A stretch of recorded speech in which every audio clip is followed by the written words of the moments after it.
Hi, I'm children's author James Preller. And wait, hold on a minute. Yeah, no, I'm children's author James Preller. This is just one of the books I wrote, and I'm going to share this with you today.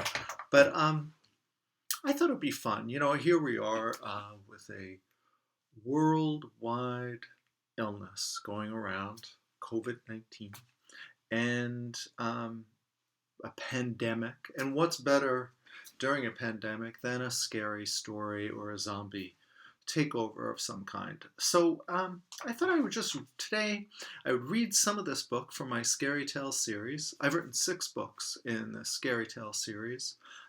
So I'm hoping I'm going to share this whole book, I think, over the course of a couple of videos. If you enjoy them, great.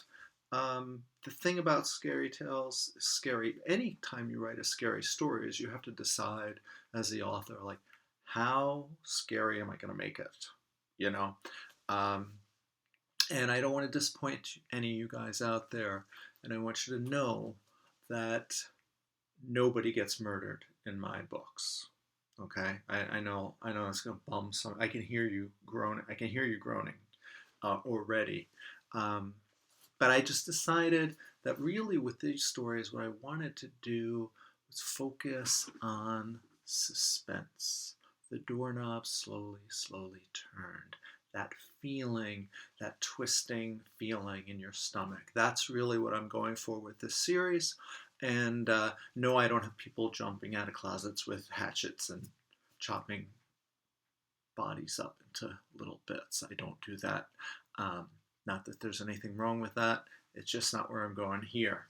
So, Scary Tales. The artwork is amazing. I'm so fortunate by an Italian illustrator. I've never met him. I'm not even 100% sure how to pronounce his name. I believe it's Jacopo Bruno, and he is fantastic. So I love what he does. And look at the back cover. Whoa. So, when you write books, it takes a whole team of people to make a book. And, for this case, I was just like so fortunate to have a great editor, La Zabla, and just a great team of people putting it together. And the artwork's spectacular. So, this book, I was also inspired by the Twilight Zone series. So every book in this series gets a little introduction.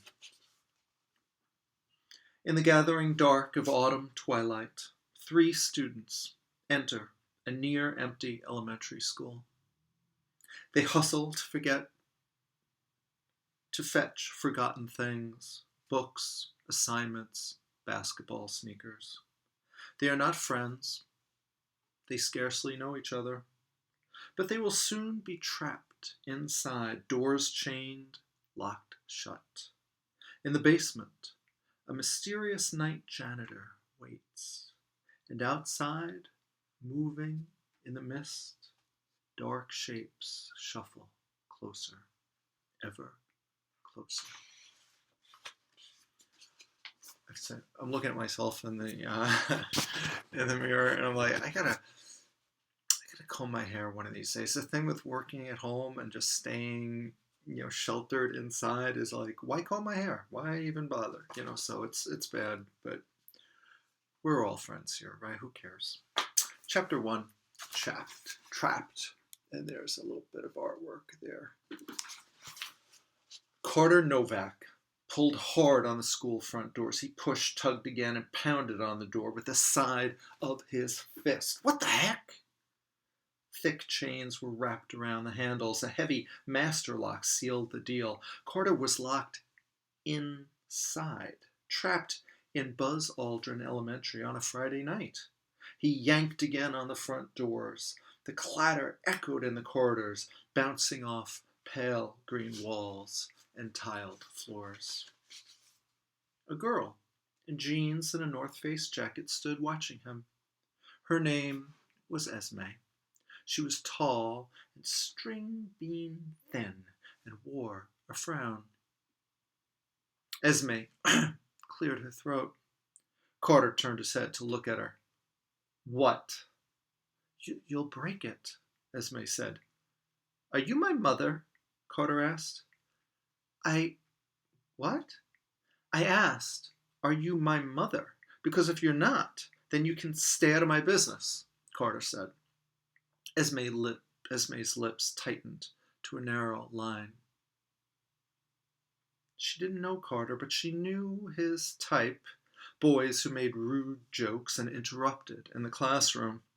Carter vibrated with frustration. He suddenly kicked at the lock hard 3 times. Wham! Wham! Wham! The violence frightened Esme Milstein, but it also made her heart quicken, pitter-pat. He was very strong. Footsteps approached from the east wing of the building, coming from the music room. A small, gum-chewing boy named Arnold Chang soon arrived. His baseball hat was screwed on sideways. Esme knew Arnold from her 4th grade class last year. Arnold was very clever, but strange. Most boys were. At least, that's the way Esme figured it. Now, 3 5th grade students paused in the main hallway. It's locked? Arnold asked. Carter shot him a look. You think, Sherlock? So we're trapped, Carter asked. He looked to Esme. I guess, she mumbled.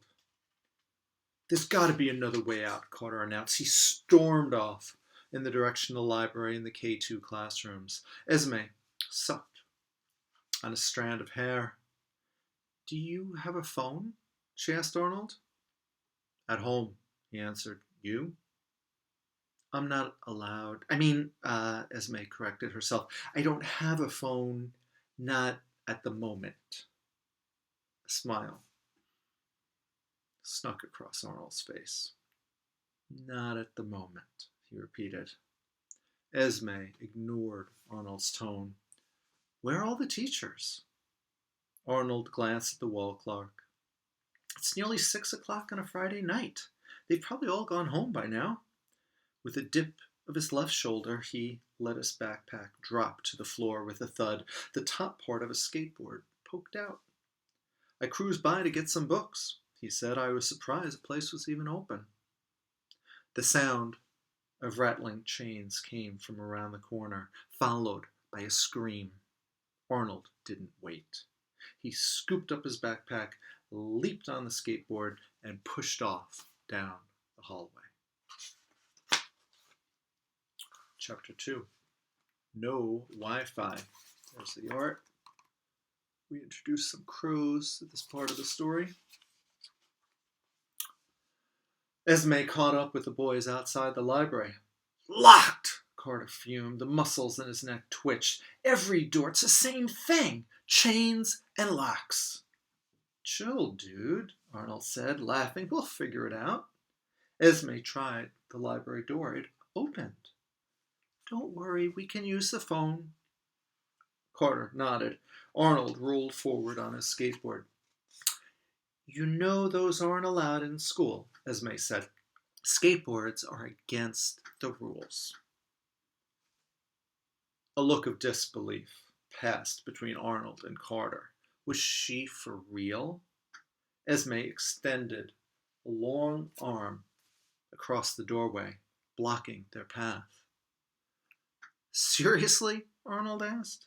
This is the library, she whispered, with a slight quiver in her voice, as if talking about a sacred place. No skateboards. Carter ducked under Esme's outstretched arm, but Arnold stood at the threshold, thinking it over. He finally said, I remember you from Mr. Hoteling's class.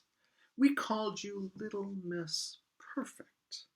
You used to remind him when he forgot to give us a homework assignment. Carter looked at Esme in astonishment. He laughed out loud. Self-doubt weakened Esme's resolve, but she stood firm. A rule was a rule was a rule. At last, Arnold surrendered.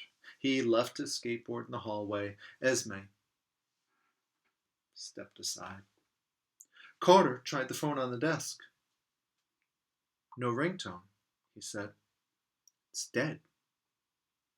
Arnold sidled up to a row of new iMacs, dropped his pack onto a chair, and started punching keys on one of them. He read the message on the screen out loud. Sorry, we have failed to connect to the internet. Please try again. He tried again and again. On different Macs, nothing worked. That's strange, he said. Wi-Fi's out.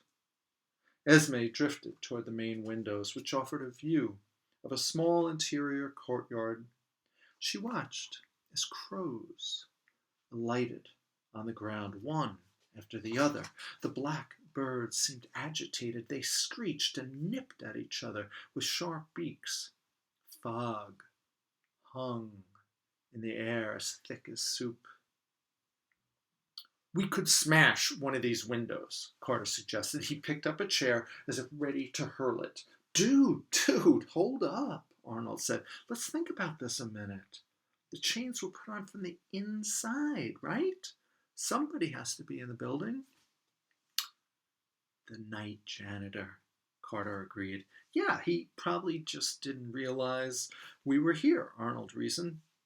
Nobody saw me come in, I know that much. Esme now counted 37 crows, cawing, crawling, screeching in high-pitched shrieks. It gave her a nervous feeling, as if the world was somehow gone wrong. Guys, come look at all these crows. No, Carter replied. He turned and led the way out the door in search of the night janitor. Arnold followed at his heels. Esme cast one worried look around the window, sighed, and hurried after the boys. They explored the dark, empty corridors until they stopped at a stairwell